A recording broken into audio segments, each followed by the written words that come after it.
Hello students, fourth grade की जो भर्ती है उसमें हिंदी में एक टॉपिक है कार्यालय पत्रों से संबंधित ज्ञान। उसी के आज हम प्रीवियस ईयर जो क्वेश्चंस हैं पिछली भर्तियों में आए हुए उनका विश्लेषण करेंगे। निम्नलिखित में से कौन सा एक कार्यालय पत्र नहीं है? तो इसमें जो निमंत्रण है वो कार्यालय पत्र की श्रेणी में नहीं आता। बाकी विज्ञप्ति, अनुस्मारक और अधिसूचना जो है वो कार्यालय पत्र की श्रेणी में आते हैं। कार्यालय पत्रों के अधोलेख में निम्न में से किस शब्द का प्रयोग किया जाता है? कार्यालय पत्रों के अधोलेख में मतलब नीचे दाहिनी साइड में जो शब्द यूज किया जाता है वो इनमें से कौन सा है? तो वो शब्द इनमें से आपका विश्वासी होगा। प्रियवर, सेवा में और महोदय ये नहीं लिखे जाते। तीसरा क्वेश्चन है, निम्नलिखित में से पत्र लेखन का प्रकार नहीं है। तो पत्र लेखन के 3 प्रकार होते हैं। व्यक्तिगत पत्र होते हैं, व्यापारिक होते हैं और आधिकारिक होते हैं। तो इनमें से जो संक्षेपण और पलवन है वो पत्र लेखन के प्रकार नहीं है। इस प्रकार से हमारा उत्तर सी हुआ, केवल ए और ई, क्योंकि जो संक्षेपण और पलवन है वो कार्यालय पत्रों के संबंध में सही नहीं है। व्यक्तिगत, व्यापारिक और आधिकारिक ही कार्यालय पत्रों की श्रेणी में आते हैं। तो इसका सही आंसर ए और ई होगा जो सी ऑप्शन में दे रखा है। इस प्रकार से हम आए हुए प्रीवियस ईयर क्वेश्चन पढ़ते जाएंगे जिससे हमें बहुत फायदा होगा। अगला क्वेश्चन है, निम्नलिखित में से पत्र लेखन की एक अनिवार्य विशेषता है। विचारों में दृढ़ता, विचारों में व्यंग्यात्मकता, विचारों में क्रमबद्धता और विचारों में अस्पष्टता।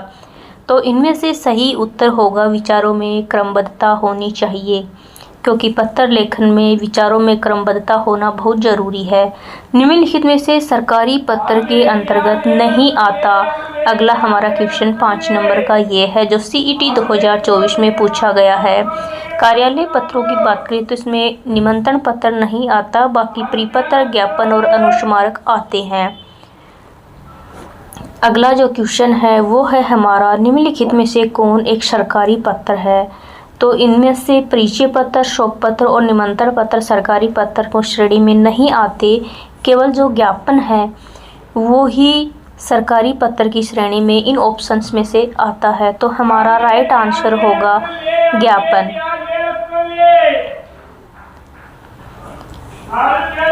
इस प्रकार से ये जो क्वेश्चंस आ रहे हैं बार बार रिपीट हो रहे हैं, ये क्वेश्चन CET 2024 में पूछा गया है। अगला क्वेश्चन हमारा है, कार्यालय पत्र में अधोलेख में प्रयुक्त होने वाला शब्द है। ये क्वेश्चन पीछे भी आ चुका है, दोबारा से रिपीट हुआ है। अधोलेख में प्रयुक्त पूछा है अपने को। अधोलेख मतलब नीचे, भवदीय लिखा जाता है, श्रीमान जो है वो नहीं लिखा जाता, महोदय भी नहीं लिखा जाता और सेवा भी नहीं लिखा जाता। अगला जो क्वेश्चन हमारा है वो है, सरकारी पत्र में अधोलेख के रूप में किस शब्द का प्रयोग किया जाता है? दोबारा वही क्वेश्चन पूछ लिया, क्योंकि इन पत्रों से संबंधित जो क्वेश्चन बार बार रिपीट हो रहे हैं। तो अधोलेख में भवदीय लिखा जाता है। ये जो श्रीमान है, महोदय और ये अधोलेख में नहीं लिखे जाते। अगला क्वेश्चन है, नीचे 2 कथन दिए गए हैं। पत्र में मैत्रीपूर्ण भावना निहित होती है और दूसरा जो कथन है वो है, सरलता, संक्षिप्तता और सादगी को पत्र की शैली का गुण माना जाता है। उपयुक्त कथनों के आलोक में निम्नलिखित विकल्पों में से सर्वाधिक उपयुक्त उत्तर चुनें। तो ये जो दोनों ही ऑप्शन हैं ये सही हैं। कथन 1 और कथन 2 दोनों सत्य हैं। इस प्रकार से इस क्वेश्चन का आंसर सी होगा। कार्यालय ज्ञापन निम्न में से किस शैली में लिखा जाता है? कार्यालय ज्ञापन है वो प्रथम पुरुष, मध्यम पुरुष, उत्तम पुरुष, अन्य पुरुष, इनमें से अन्य पुरुष शैली में कार्यालय ज्ञापन लिखा जाता है, क्योंकि एक को छोड़कर सभी अन्य पुरुष में ही लिखे जाते हैं। वो क्वेश्चन आगे आ जाएगा। पत्र लेखन कला की प्रमुख विशेषता है स्पष्टता, सरलता, क्लिष्टता, दुरूह और संक्षिप्तता। इनमें से अपने को देखना है कि कौन कौन सी विशेषताएं हैं। तो स्पष्टता होनी चाहिए, सरलता होनी चाहिए और संक्षिप्तता होनी चाहिए। A, B और E जिस ऑप्शन में है वो हमारे प्रश्न का उत्तर होगा। तो इस प्रकार से इन ऑप्शनों में से ए, बी और जो ई है वो डी ऑप्शन में है, तो ये इसका उत्तर हो जाएगा। यदि मुख्य पत्र के साथ साथ अन्य संबंधित पत्र भी जोड़े जाए तो उसे क्या कहा जाता है? तो उसे परिपत्र नहीं कहा जाता, पत्र लेखन प्रतिलिपियां भी नहीं कहा जाता, उसे संलग्नक कहा जाता है। जो प्रतिलिपियां जोड़ी जाती हैं उन्हें संलग्नक कहा जाता है। नीचे दो कथन दिए गए हैं। किसी मंत्रालय या विभाग द्वारा अपने कर्मचारियों के लिए समय समय पर निकाले जाने वाले आदेश को कार्यालय आदेश कहा जाता है। ये क्वेश्चन सही है। उपयुक्त सूचना केवल विश्वविद्यालयों के संदर्भ में सही है? नहीं, ये ऑप्शन सही नहीं है। कोई भी कार्यालय आदेश निकाल सकता है, केवल विश्वविद्यालयों के संदर्भ में ये कहना उचित नहीं होगा। तो इस क्वेश्चन का आंसर हो जाएगा कथन एक सत्य है, किंतु कथन सेकंड जो है वो असत्य है। तो ये जो बात है अपने को ऑप्शन डी में दे रखा, तो ये इसका उत्तर हो जाएगा। अगला क्वेश्चन है, पूर्व में भेजे गए पत्र को पुनः उसी रूप में भेजने की प्रक्रिया को पत्र का कौन सा प्रारूप माना जाता है? तो ये वैसे अपन समझ सकते हैं कि ये याद दिलवाना होता है दोबारा, अनुस्मारक जिसको बोलते हैं, रिमाइंडर। नीचे दो कथन दिए गए हैं। जब कोई सरकारी पत्र, कार्यालय ज्ञापन एक साथ अनेक पृष्ठों को भेजा जाता है तो उसे परिपत्र कहा जाता है। दूसरा कथन है, कार्यालय आदेश किसी भी मंत्रालय या कार्यालय के कर्मचारियों के लिए समय समय पर निकाले गए आदेशों की सूचना है। उपयुक्त कथनों के आलोक में निम्नलिखित विकल्पों में से सर्वाधिक उपयुक्त उत्तर चुनें। तो ये दोनों ही जो कथन है वो सही है। कथन एक भी सही है और कथन दो भी सही है। तो इसका आंसर हो जाएगा कथन एक और कथन दो दोनों सत्य हैं। अगला जो हमारा क्वेश्चन है वो है, निम्नलिखित में से सरकारी पत्र के प्रकार हैं। ये क्वेश्चन पीछे भी आ चुका है, बार बार वही क्वेश्चन जो है एग्जाम्स में रिपीट हो रहे हैं। तो कार्यालय ज्ञापन, परिपत्र, अनुस्मारक, ये जो है ये तीनों ही कार्यालय के सरकारी पत्र के प्रारूप हैं, लेकिन संवेदन पत्र, विवरण पत्र ये नहीं है। तो इस प्रकार से हमारा उत्तर ए, सी और डी हो जाएगा। ए, सी और डी ऑप्शन सी में हमें दे रखा है, तो इसका उत्तर ऑप्शन सी हो जाएगा। अगला क्वेश्चन है, अधिकारियों के लिए प्रयुक्त होने वाला संबोधन शब्द है। बार बार क्वेश्चन रिपीट हो रहे हैं, आप खुद देख सकते हैं। प्रियवर, भवदेव, विनम्र, ये तीनों नहीं होते हैं। अधिकारियों के लिए श्रीमान शब्द का प्रयोग किया जाता है। अगला जो क्वेश्चन है, निम्नलिखित में से कौन कार्यालय पत्र का प्रकार नहीं है? कार्यालय पत्र का प्रकार अधिसूचना भी है, परिपत्र भी है, अनुस्मारक भी है, लेकिन समीक्षा जो है वो कार्यालय पत्र का प्रकार नहीं है। तो इसका जो आंसर है वो हो जाएगा समीक्षा। अगला जो क्वेश्चन है वो है, अर्धशासकीय पत्र के संदर्भ में कौन सा कथन गलत है? अपने को क्वेश्चन में ये देखना है कि ये गलत पूछ रहा है या सही पूछ रहा है, इस बात पे अपने को विशेष ध्यान रखना चाहिए। इसका स्वरूप व्यक्तिगत पत्र के समान होता है। यह पत्र अन्य पुरुष में लिखा जाता है। औपचारिक शब्दों से आरंभ करने की आवश्यकता नहीं होती।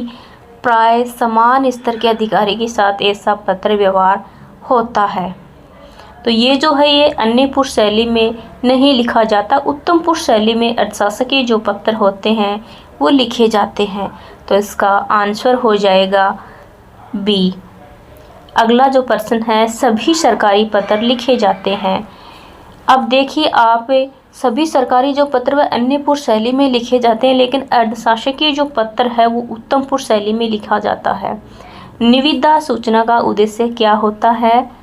सामान की आपूर्ति करवाना, निर्माण कार्य करवाना और सामान की नीलामी करना। निविदा जो अखबार में सूचना निकाली जाती है बार बार में, तो उक्त सभी काम निविदा सूचना में निहित होते हैं।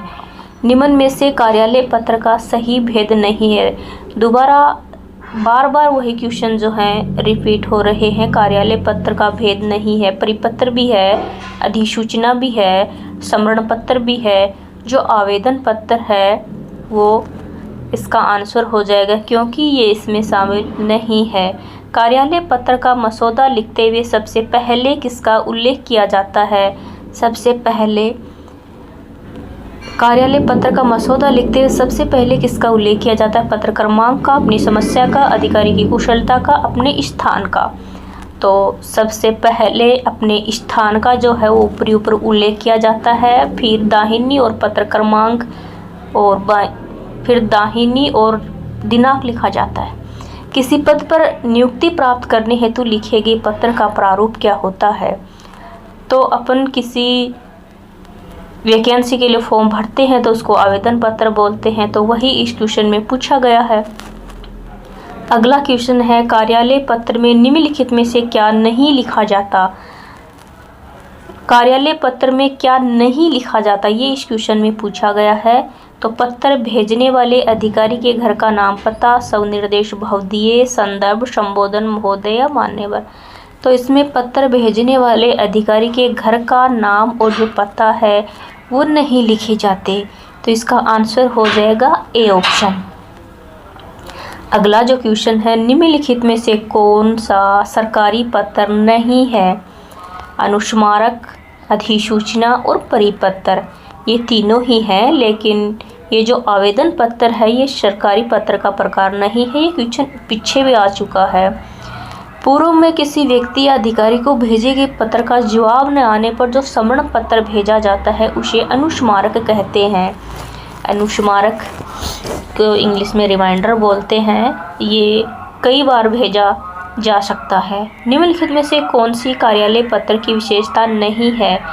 इनमें चिह्नांकन व अनुच्छेद का प्रयोग समुचित किया जाना चाहिए, पत्र सामासिक व अलंकारिक होने चाहिए, पत्र संक्षिप्तता पूर्ण व प्रभावोत्पादकता से युक्त होने चाहिए, कार्यालय पत्र उद्देश्यपूर्ण व शिष्ट भाषा में होने चाहिए। इसका उत्तर हो जाएगा पत्र जो है वो सामासिक व अलंकारिक होने चाहिए। समास और अलंकार का प्रयोग पत्र लिखने वाली भाषा में नहीं किया जाता है, बाकी इन सभी तीनों का प्रयोग किया जाता है। इसका आंसर बी हो जाएगा। अगला हमारा क्वेश्चन है, परिपत्र में निम्न में से क्या नहीं होता? परिपत्र जो है उसमें क्या नहीं होता?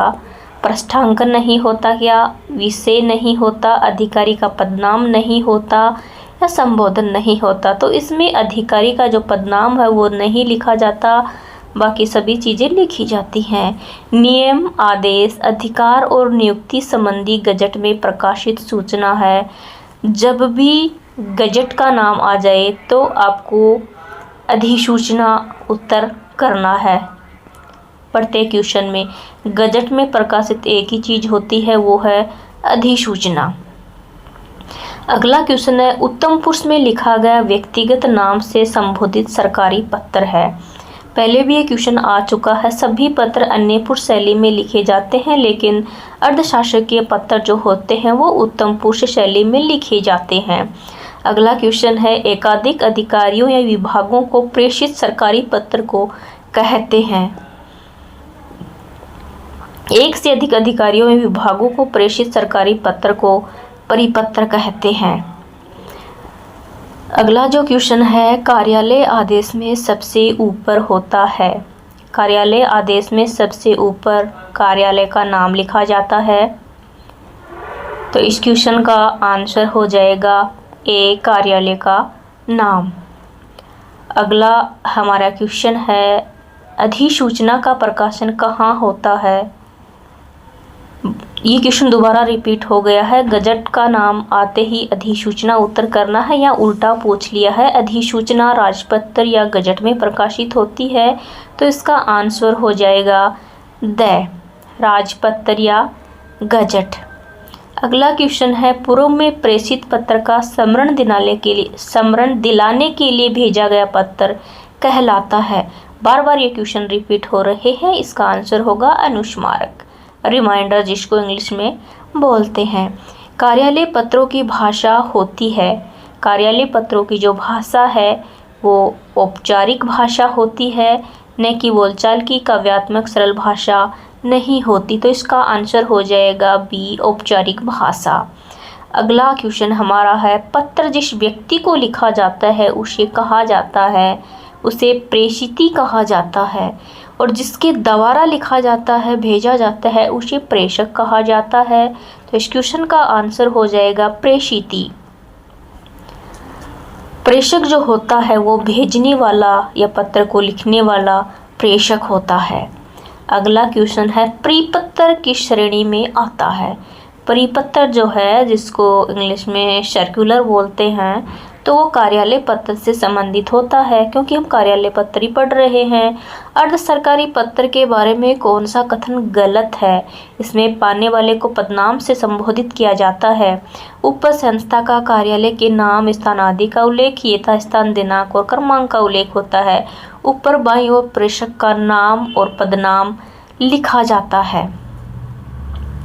तो इनमें से इनका जो आंसर है वो हो जाएगा ए।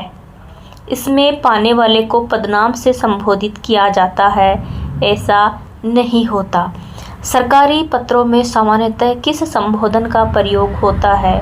सरकारी पत्रों में सामान्यतः श्रीमान का प्रयोग संबोधन के रूप में हम करते हैं। तो महोदय और महाशय और मान्यवर नहीं लिखा जाता, इसमें महोदय लिखा जाएगा।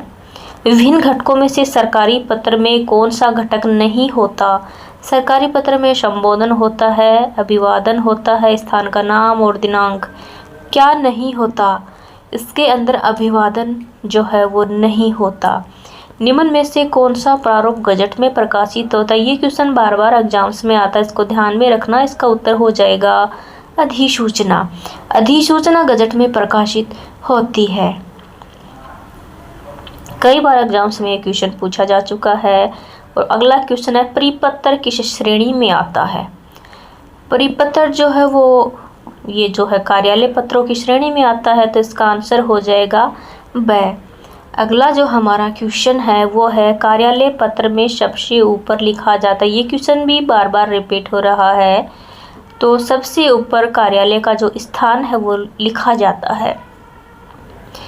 पूर्व में प्रेषित पत्र की याद दिलाने के लिए ये क्वेश्चन कितनी बार पीछे आ गए? इसका आंसर हो जाएगा अनुस्मारक, रिमाइंडर, जिसको इंग्लिश में बोलते हैं।